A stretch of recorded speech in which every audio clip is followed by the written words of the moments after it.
Pessoal, nós estamos falando a respeito do poder do Evangelho e no assunto nós chegamos ali em Coríntios, 2 Coríntios, capítulo 10, verso 3 em diante, e onde fala que as nossas armas são poderosas em Cristo para demolir fortalezas, né? Fortalezas que antes de ser fortalezas são sofisma, né? E nós também lemos ali em Efésios capítulo 6, a partir do verso 10, onde fala: fortalecei-vos no Senhor e na força do seu poder. E a conclusão, a continuação do versículo fala que a nossa luta, ela não é contra a carne e nem contra o homem, nem contra o sangue, mas contra as potestades, que age, os espíritos da maldade que age no mundo espiritual ou no reino celestial, que dá no mesmo, né? Que age no mundo espiritual. Então, nós precisamos entender o seguinte: nós, humanamente falando, somos o instrumento que somos movidos por espírito. Não existe outra maneira de nós raciocinar, pensar, se locomover, viver. O nosso sangue só pulsa e tudo que acontece, a vida só está em nós por causa dos espíritos. O mundo físico, o mundo dos homens, o mundo dos físicos não funciona sem o mundo, sem um reino espiritual, porque nós somos o instrumento que nessa operação, essa fusão do espírito com o homem, nós que nos permite viver, né? Então nós estamos nessa vida transitória, nesse corpo.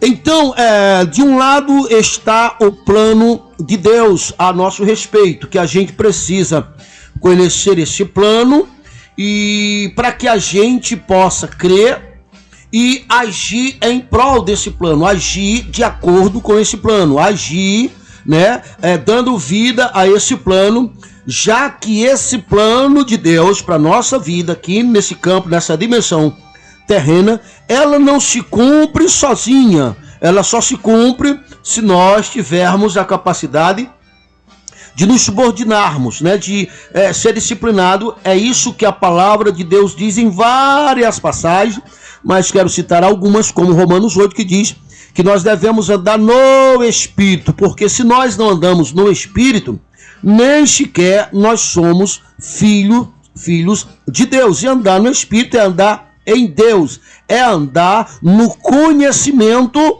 desse plano de Deus, né, na legislação do céu, andar na identidade que o céu descreveu para nós. E qual é a imagem, ou seja, qual é a identidade que a Bíblia descreve ou a Bíblia nos dá para nós? Eu quero citar, por exemplo, Efésios 1, bendito Deus e Pai do nosso Senhor e Salvador Jesus Cristo, o qual já nos abençoou com todas as sortes de bênção nas regiões celestiais. Observe que tanto os espíritos da maldade estão operando no mundo espiritual, no reino espiritual, como também Deus está operando no mundo espiritual. Então, Efésios 1, onde eu citei, bendito Deus e Pai do nosso Senhor e Salvador Jesus Cristo, o qual já nos abençoou com todas as sortes de bênção nas regiões celestiais, né? E aí continua, o qual Deus, na região celestial, já nos elegeu nele quem? Em Cristo, desde a fundação do mundo, para sermos o quê? Santo, irrepreensível e herdeiro de todas as coisas. E ali você vai ver a continuação de Efésios falando que nós devemos se aprofundar no conhecimento para que nós saibamos qual é a grandiosidade do plano da salvação para nós e a grandiosidade que esse plano nos coloca, e a ponto de concluir e ali dizendo que nós estamos acima de todo o principado, acima de toda a potestade, acima de Jesus, que é o resplendor exato da sua glória, que é herdeiro de todas as coisas, que está acima dos anjos. Então, hoje em nossos dias, esse herdeiro somos nós, os que cremos no Senhor Jesus, que nos tornamos nova criatura. Essa nova criatura, até Jesus ressuscitar, ainda não existia. Então agora nós que estamos em Cristo, estamos acima dos anjos, e dentre os anjos Satanás, que por isso nós não morremos mais. Agora o céu ouve esse filho, que somos nós os que cremos, vamos entendendo. Então, quando nós temos essa consciência ativada, esse conhecimento em nós agimos com essa identidade. Nós sabemos que nós podemos falar com o Pai e nós sabemos que somos ouvidos. Porque o Pai ouve Jesus, ouve a nós. Jesus disse várias e várias vezes: Pai, eu sei que tu sempre me ouve. Ele falou com o Pai quando multiplicou os pães. Isso significa dizer que o que difere de Jesus multiplicar os pães para nós é só o conhecimento e a consciência ativada e a maturidade. Quando Jesus disse: Lázaro, sai para fora, Jesus também disse: Pai, eu sei que tu sempre me ouve. Então o que diferencia de Jesus para nós é exatamente a consciência que Jesus tem e nós ainda não temos. Inclusive o próprio Jesus disse, quer dizer, nós entre aspas, porque muitas pessoas entendem e é exatamente assim. Então, o próprio Jesus disse: as obras que eu faço, vocês farão também.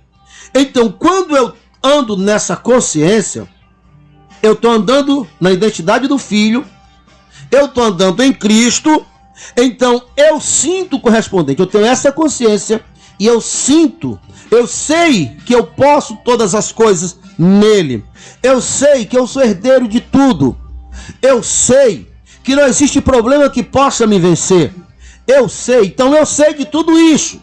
Muito bem, agora esse sei, ele precisa estar internalizado em mim, não apenas uma informação na minha cabeça.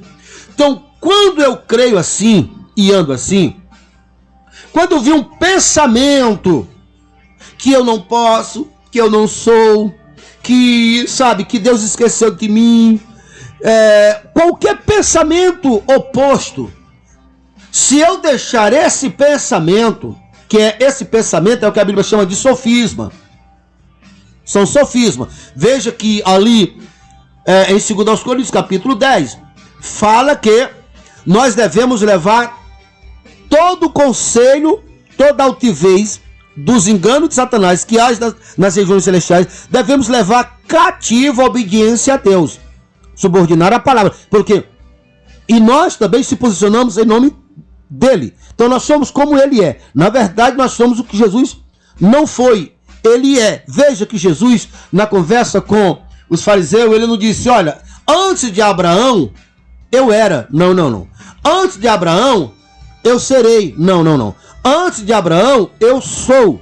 Porque essa identidade, tanto de Jesus como minha e sua, ela não foi gerada agora, como a própria palavra de Deus diz, onde eu citei: bendito Deus e Pai do nosso Senhor e Salvador Jesus Cristo, o qual já nos abençoou com todas as sortes de bênção antes da fundação do mundo.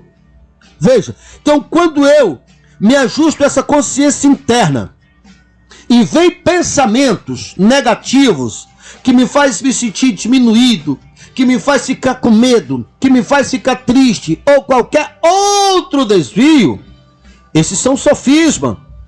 Então, em vez de eu dar ouvido a esse sentimento que foi acionado, sei lá, pela minha própria natureza, pela uma palavra de terceiro, mas ele foi acionado pelo inferno, ele foi acionado pelas hostes infernais da maldade, aonde a Bíblia diz: ei, aqui está a nossa luta não é contra o homem, não é contra sangue, é contra esse entendimento. Então eu não dou ouvido, em vez disso, eu ativo em mim o dom de Deus em mim, porque eu sei que a vida de Deus está em mim por causa da minha consciência. O Pai é, eu sou. Porque a Bíblia diz que o mesmo Espírito que operou em Cristo, que ressuscitou dentre os mortos, sentou à direita do Pai, é o mesmo que está operando em mim.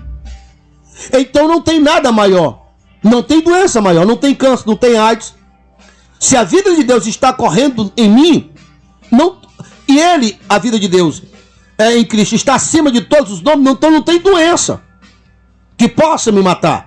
Não tem doença que possa invadir o meu corpo, que foi comprado por Cristo para servir a Ele. Então essa consciência em mim ativada, todas as vezes que vem um sintoma, eu, em vez de crer no sintoma, que seria crer na altivez, que a Cristo tornava de fato uma cadeia, eu aciono o poder de Deus em mim.